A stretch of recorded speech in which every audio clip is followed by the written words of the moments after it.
জীবনে বেঁচে থাকা সব থেকে বড় আশীর্বাদের। তাই মনে রাখবে, জীবনে তুমি বেঁচে থাকলে সব স্বপ্ন তুমি পূরণ করতে পারবে।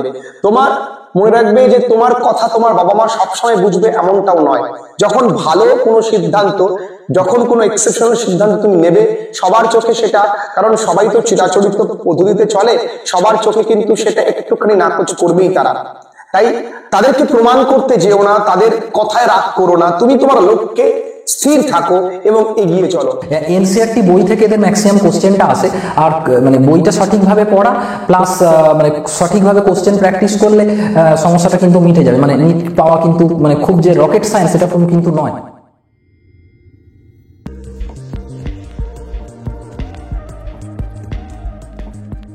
নিট এক্সাম নিয়ে ছেলে মেয়েদের মধ্যে নানা কনফিউশন রয়েছে।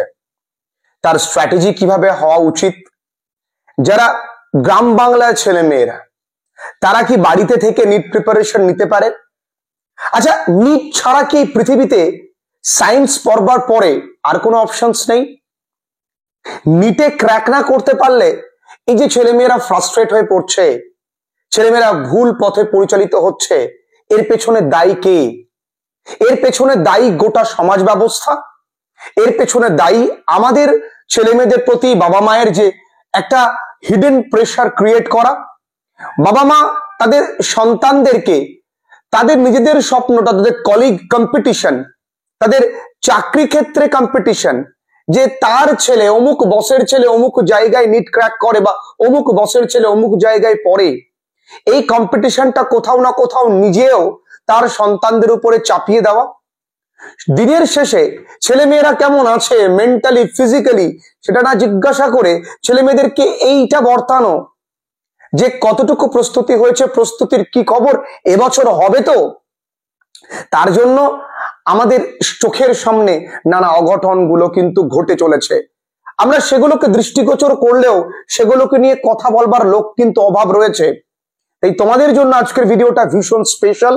আমি চাইবো তোমাদের সমস্ত গার্ডিয়ানসরা এই ভিডিওটা দেখুক, এবং ভিডিও শেষে তোমাদেরকে একটা কথা বলবো যে কথাটা অত্যন্ত গুরুত্বপূর্ণ। এবং এখন বলি যে আজকে তোমাদের এই বিষয়ে আলোচনায় তোমরা পাবে বায়োলজির একজন দিগ্গজ স্যার, দেবাংশু স্যার। তিনি একজন প্রফেসর, তিনি নিটের বহু স্টুডেন্টদেরকে পড়িয়েছে। তার মূল্যবান বক্তব্যগুলো তোমরা শুনতে পারলে, মূল্যবান পরামর্শগুলো শুনলে আমি 100% শিওর যে তোমাদের আজকে নিট সম্পর্কিত সমস্ত ধারণা ক্লিয়ার হয়ে যাবে। এবং আমি স্যারকে প্রশ্ন করব, স্যার আমার সমস্ত প্রশ্নের উত্তর দেবেন, এবং এই নিট সম্পর্কিত অনেক ভ্রান্ত ধারণা তোমাদের কিন্তু আজকে কেটে যাবে। তাই তোমরা পুরো ভিডিওটা প্রথম থেকে শেষ পর্যন্ত দেখো এবং তোমরা পাশে থাকো। স্যার, প্রথমে আপনাকে ওয়েলকাম।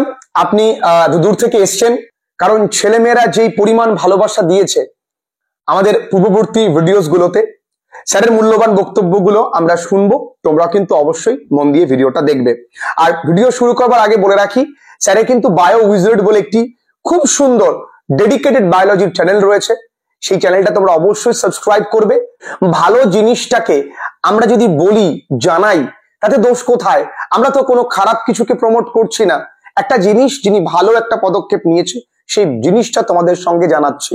ভালোটাকে গ্রহণ করবার সদ্বুদ্ধি খুব কম সংখ্যক মানুষের থাকে, কিন্তু আমার ছেলে মেয়েদের আছে, আমি বিশ্বাস করি। স্যার, একটা গুরুত্বপূর্ণ প্রশ্ন তুলে ধরার জন্য, এবং আজকে টপিকটা খুব স্যার আপনি ইন্টারেস্টিং চুজ করেছেন, আর ওদের সাথে কথা বলতে সুযোগ করে দেওয়ার জন্য স্যার ধন্যবাদ। স্যার, প্রথম প্রশ্ন, স্যার আগে নিট সম্পর্কে ওরা জেনে নিক যে নিটের স্ট্রাকচারটা কি। স্যার, যে প্রশ্নগুলো আমি লিখে রেখেছি, স্যার নিট এক্সামের যে স্ট্রাকচারটা, মানে অর্থাৎ নিট এক্সাম স্ট্রাকচারটা যদি একটু বলেন, বা প্যাটার্ন, কোশ্চেন প্যাটার্ন ইত্যাদি যদি একটু আপনি বলেন স্যার। স্যার, প্যাটার্ন বলতে আপনি খুব একটা ইম্পর্টেন্ট জিনিস তুলে ধরেছেন, যে প্যাটার্ন বলতে নিটে স্যার ফিজিক্স, কেমিস্ট্রি, বায়োলজি এই তিনটে সাবজেক্ট থাকে, এবং এর মধ্যে স্যার বায়োলজি থাকে হচ্ছে আপনার 360 নাম্বার, ফিজিক্স থাকে 180 নাম্বার, এবং কেমিস্ট্রি থাকে 180 নাম্বার। অর্থাৎ বায়োলজির গুরুত্বটা এখানে দৃশ্যতই বেশি। স্যার, আরো একটা প্রশ্ন যেটা অত্যন্ত দীপ্তমান, স্যার গভর্নমেন্ট কলেজে চান্স পেতে সকলেই চায়, এই গভর্নমেন্ট কলেজে চান্স পেতে গেলে কতটা পড়াশুনো করতে হয় স্যার, কত নাম্বার পেতে হয়? আর স্যার গভর্নমেন্ট কলেজ চান্স না পেলে যদি বেসরকারি কলেজেও চান্স পায়, তাহলে দুটোর মধ্যে ফারাকটা কোথায় স্যার, যদি একটু বলে দেন। এটা খুব স্যার দারুণ প্রশ্ন করেছেন, কারণ এটা অনেকের এরকম একটা কিউরিওসিটি থাকে। নাম্বারের ক্ষেত্রে যদি বলি, মোটামুটি আগে একটু কম কাট অফ থাকলেও বর্তমানে মোটামুটি যদি কেউ সেফ জোনে থাকতে যায় 620 থেকে 640 পেলে সে মোটামুটি ধরুন জেনারেল ক্যাটাগরিতে নিট বা এমবিবিএস পাবি, এটুকু আমি বলতে পারি। তবে এবার যদি কারো ক্যাটাগরি থাকে তাহলে সেই ওয়াইজ সে কাট অফটাকে রিডিউস করে নিতে পারে। আর মানে বেসিক্যালি ধরুন আমি এটা কিন্তু স্যার আমি এমবিবিএস এর কথা বললাম, মানে অন্যান্য কোর্সের এর তুলনায় সেগুলো একটু অল্প বিস্তর কম হবে আর কি, সেগুলো আমি পরে আসছি। স্যার একটু মাঝখানে থামালাম, স্যার বেসরকারি কলেজে খরচটা কত বা গভর্নমেন্ট কলেজে খরচটা কত? খরচ যে স্যার খুব বেশি হয় সেটা বলবো না, কারণ যদি ধরুন মানে গভর্নমেন্ট কলেজের কথা বলেন, আমি কিন্তু সব মানে মিলিয়ে বলছি আর কি, মানে ধরুন হোস্টেল ফিস, অ্যাডমিশন ফিস সব কিছু মিলিয়ে বলছি। আমি যদি গভর্নমেন্ট কলেজের কথা বলি, মোটামুটি ধরতে পারেন মানে টোটাল কোর্সে ওদের 3 থেকে 5 লাখ মতো খরচ হতে পারে, 3 থেকে 5 লাখ মতো। এবার কিন্তু স্যার যদি এটা প্রাইভেটে বলেন তাহলে কিন্তু খরচটা তুলনামূলকভাবে অনেকটাই বেড়ে যায়। মানে প্রাইভেটেও আবার কিছু স্যার ভাগ আছে, মানে ধরুন সেমি গভর্নমেন্ট বা ধরুন একদম ফুল প্রাইভেট, সেই ওয়াইজ খরচটা এখন যেহেতু মানে গার্জেনদের ক্ষেত্রে একটা নিটে নিয়ে প্রত্যাশা আকাশচুম্বী থাকে, মানে প্রাইভেট সিটও স্যার সেই অর্থে কিন্তু ফাঁকা থাকে না।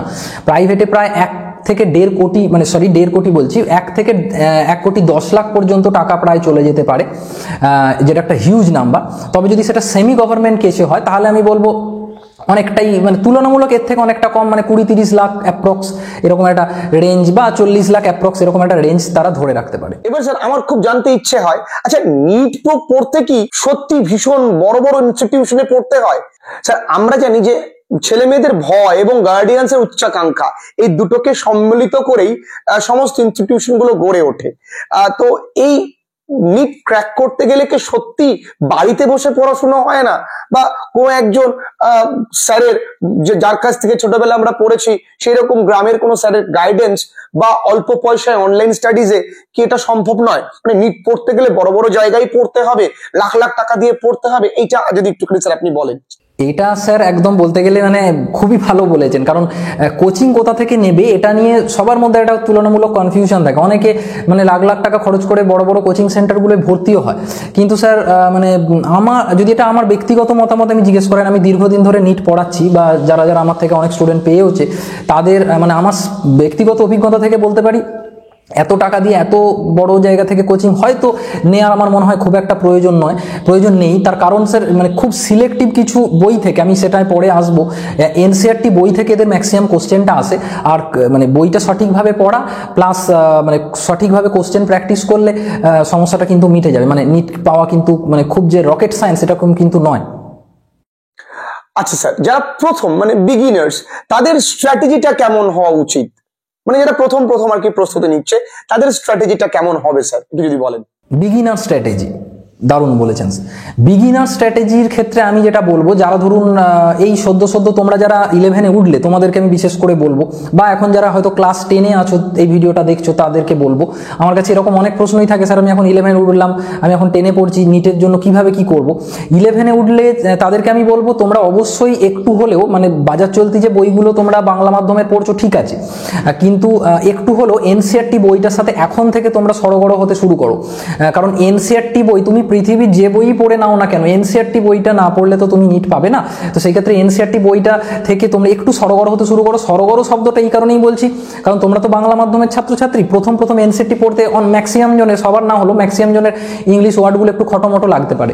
সেই জন্য একটু মানে দিনে অন্তত 1-2 পাতা হলো একটু যদি জিনিসটা মানে তুমি যেখানে পড়ছো স্যারেরা বা স্কুলে বলো প্রাইভেট টিউশনে বলো যেগুলো পড়ছো স্যারেরা যে টপিকটা পড়াচ্ছেন ওই টপিকটাই একটু যদি এনসিইআরটি থেকে দেখে নাও, আমার মনে হয় তোমার পক্ষে সেটা অনেকটা সুবিধাজনক হবে।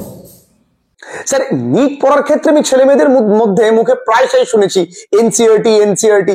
আচ্ছা এই এনসিইআরটি বই কতটা গুরুত্বপূর্ণ বা এনসিইআরটি বইটা কিভাবে পড়বে? হ্যাঁ, এই কথাটাই স্যার আমি আগের ভিডিওতে কিছুটা বললাম যে এনসিইআরটির বাইরে স্যার সত্যি কথা বলতে কি নিট পাওয়ার কোনো অব্যর্থ টোটকা বা যাই বলুন কিছুই নেই। মানে যে কোনো স্টাডি মেটেরিয়ালসে পড়ে নিক, কিন্তু যদি যে সে এনসিইআরটি না পড়ে বা ইংরাজির ভয়ে এনসিইআরটি বইটাকে অ্যাভয়েড করে তাহলে কিন্তু স্যার মানে সরি টু সে কিন্তু নিট পাবে না। আর এনসিইআরটি বইগুলো কিন্তু খুবই যে মানে খুব বলবো যে খুব মোটা বই এরকম নয়, খুবই পাতলা বই। যেমন আমি বায়োলজির ক্ষেত্রে যদি বলি 250 250 পাতার মোটামুটি অ্যাপ্রক্স দুটো, মানে 11-এর একটা বই, 12-এর একটা বই, এইটা পড়লেই সে কিন্তু বায়োলজির ক্ষেত্রে 360-এ 360 স্কোর করতে পারবে। দেখুন স্যার, অনেকে আছে না বোর্ড করতে করতে নিটের প্রিপারেশন নেয়, তো এই বোর্ড এবং নিটের এই দুটো যে কোইনসাইড করে যায় অনেক সময়, বা এটা সাইমালটেনিয়াসলি একই সঙ্গে কিভাবে তারা ব্যালেন্স করে পড়াশোনা করবে, তার টাইম ম্যানেজমেন্টটা কিভাবে পড়বে? আপনার অনেক স্টুডেন্টরা তো নিটের জন্য প্রস্তুতি নিচ্ছে, তারা ক্র্যাকও করেছে, তো তারা কিভাবে পড়াশোনা করতো যদি আপনি একটু বলে দেন, বা কিভাবে পড়বে আপনার অভিজ্ঞতা দ্বারা যদি একটু বলে দেন ওদেরকে। এইখানে স্যার অনেকে গুলিয়ে ফেলে, মানে ভাবে যে মানে অনেকেরই মনে একটা ভ্রান্ত ধারণা আছে, কিছু প্রচলিত মিথও আপনার এই প্রশ্নের সৌজন্যে আমি ভাঙতে চাই, যে বোর্ড পড়লে নাকি নিট হয় না, নিট পড়লে নাকি বোর্ড হয় না, আগে বোর্ড পড়ে নি পরে আমি নিট পড়বো, এইরকম কিছু কিছু ভ্রান্ত ধারণা স্টুডেন্টদের মধ্যে জানি না কেন কিন্তু কখনো কখনো কিছুভাবে হয়তো গড়ে ওঠে। স্যার এইটা কিন্তু একদমই ভুল ধারণা। আচ্ছা, বোর্ডে তুমি হৃৎপিণ্ডে 4টে প্রকোষ্ঠ পড়ছো, আচ্ছা আমাকে বলো নিটে কি তুমি হৃৎপিণ্ডে 8টা প্রকোষ্ঠ পড়বে? অবশ্যই নয়। তো সেই ক্ষেত্রে আমি বলবো যে মানে দুটো জিনিসকেই তুমি যদি একটু ব্যালেন্স করে পড়ো তাহলে কিন্তু কোনো ক্ষেত্রেই তোমার অসুবিধা হবে না।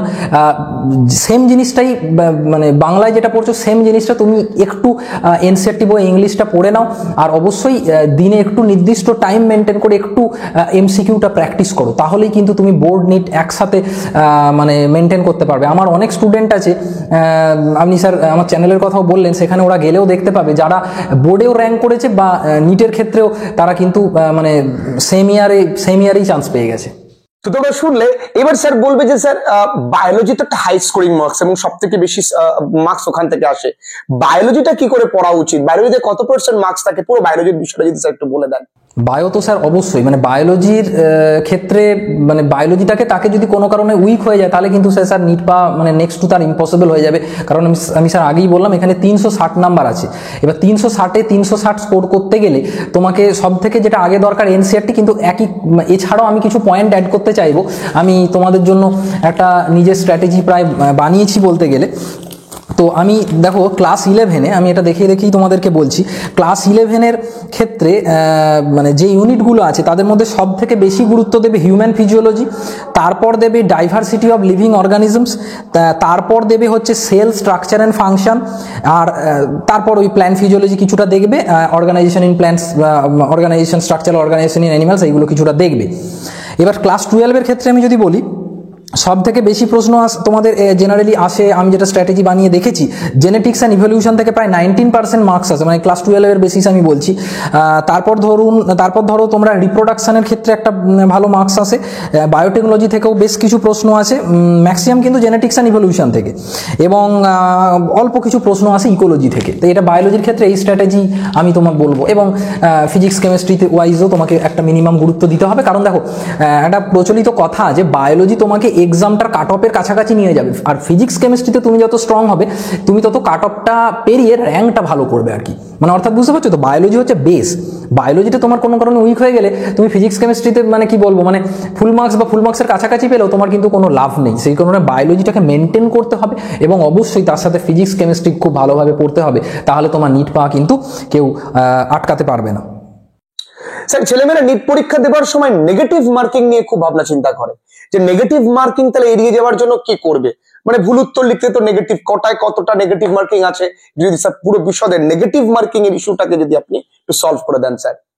নেগেটিভ মার্কিং অবশ্যই স্যার, এটা তো বেশ ভালো প্রশ্ন, এটা আমাকে অনেক সময় স্টুডেন্টরাও করে থাকে, যে নেগেটিভ মার্কিং কমানোর সব থেকে বড় কথা আমি যেটা বলবো স্যার, ওদের তো 4টে অপশন থাকে, যে প্রশ্নগুলো শিওর সেগুলো তো তুমি করেই ফেললে। দেখো মানে এনটিএর নির্দেশ অনুযায়ী জেইর ক্ষেত্রে দেখবে গ্রুপ বিতে আর মানে অপশন দিচ্ছে না, এখনো পর্যন্ত নিট নিয়ে সেরকম কোনো আপডেট নেই, আমি বা আমরা এই ভিডিওটা যেদিন বানাচ্ছি তো ধরে নিতে পারো তাহলে এবছর গ্রুপ বিতেও তোমরা হয়তো একটা পাবে, 5টা এক্সট্রা কোশ্চেন তুমি পেতে পারো জুলজি বা বোটানিতে।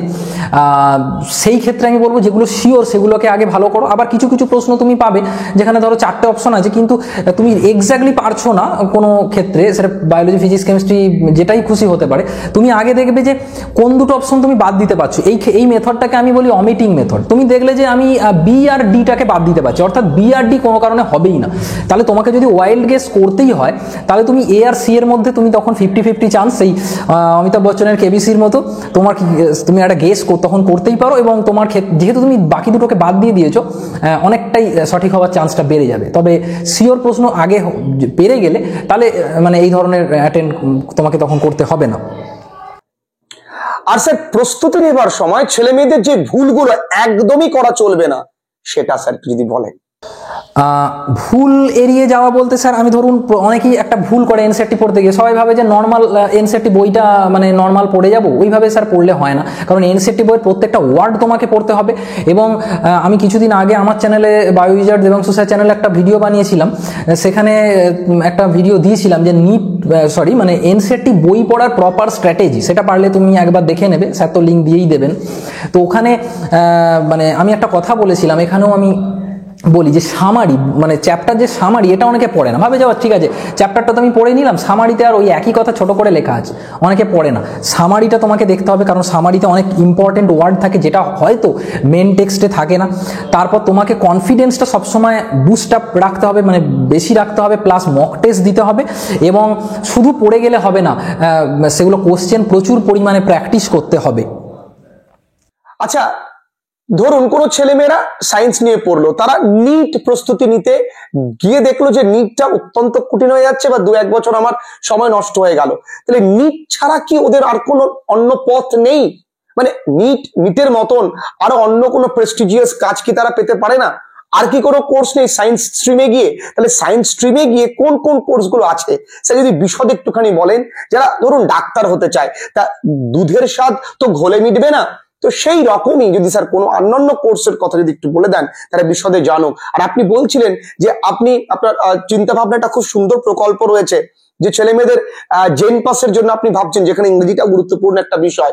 তাই তোমরা মনে রাখবে কিন্তু উচ্চ মাধ্যমিক শেষে আমাদের গ্রামার ডাইজেস্ট কোর্স ভীষণ গুরুত্বপূর্ণ, সমস্ত চাকরি পরীক্ষার জন্য, সমস্ত কিছুর জন্য সেই কোর্সটা কিন্তু তোমরা অবশ্যই অবটেন করতে পারো।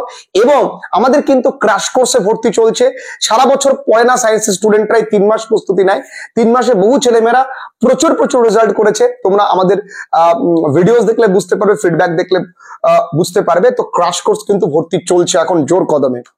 স্যার নিট তো আর একমাত্র পরীক্ষা নয়, আপনি যেটা বললেন অবশ্যই খুব ভালো প্রশ্ন। নিট প্রপার ভাবে পড়লে নিট তুমি পাবেই, এটুকু আমার বিশ্বাস, কারণ বছর বছর আমার স্টুডেন্টগুলো এইভাবেই পেয়ে এসেছে। কিন্তু এটাও তো ঠিক যে হয়তো সবাই পাবে না, তো যারা পাবে না তাদের জন্য কি তাদের অপশন কি আছে? দেখো তাদের অপশন অনেক আছে, মানে আমি তোমাকে কয়েকটা নাম বলতে পারি।